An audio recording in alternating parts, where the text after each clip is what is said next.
Hi friends, ఎలా ఉన్నారు? బాగున్నారా? ఈరోజు ఎంతో టేస్టీ అయిన మామిడికాయ పులిహోర ఎలా తయారు చేసుకోవాలో చూద్దామండి. సింపుల్గా అయిపోతుంది. ముందుగా ఒక కప్పు రైస్ తీసుకొని రైస్ సిద్ధం చేసుకోవాలండి. పొడిగా ఒక పెద్ద సైజు మామిడికాయ తీసుకొని తురుముకొని ఉంచుకోవాలి.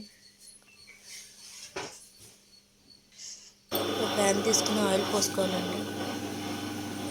ఆయిల్ బాగా హీట్ అయిన తర్వాత ఆవాలు,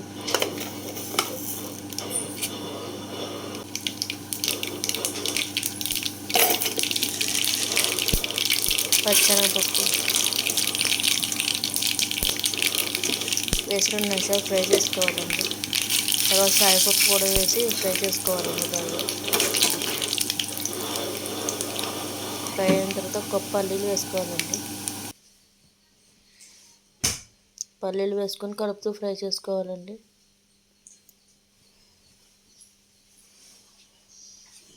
ఇవి కూడా బాగా ఫ్రై చేసుకోవాలండి. కలుపుతూ ఒక 5 నిమిషాలు ఫ్రై చేసుకోవాలి.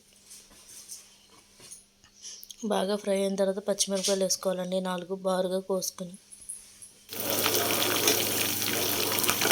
అది కూడా కలుపుతూ ఫ్రై చేసుకోవాలండి. తర్వాత ఒక 4 ఎండుమిరపకాయలు వేసుకోవాలండి. వేసుకుని ఒకటి ఫ్రై చేసుకోవాలి. 2 నిమిషాలు ఫ్రై చేసుకోవాలండి.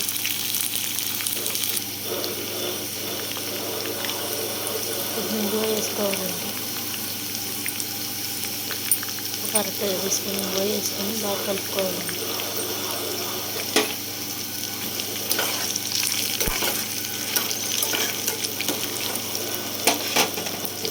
బాగా ఫ్రై చేసుకోవాలండి. ఫ్రై అయిన దాంట్లో 1 టేబుల్ స్పూన్ పసుపు వేసుకోవాలండి. పసుపు వేసుకొని బాగా కలుపుకోవాలండి.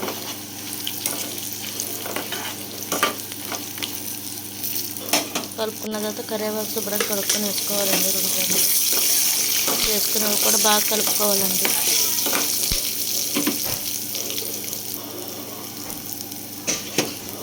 బాగా కలుపుకున్న తర్వాత ముందుగా సిద్ధం చేసుకున్న మామిడికాయ తురుము వేసుకొని బాగా కలుపుకోవాలండి. 2 నిమిషాలు ఫ్రై చేసుకుని పెట్టండి.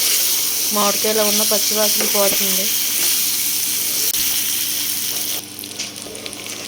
తర్వాత సాల్ట్ వేసుకోవాలండి. మన టేస్ట్ తగిన సాల్ట్ వేసుకోవాలండి.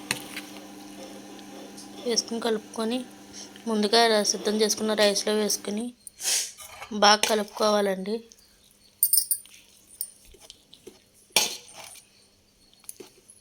బాగా మిక్స్ అయ్యేలా కలుపుకోవాలండి.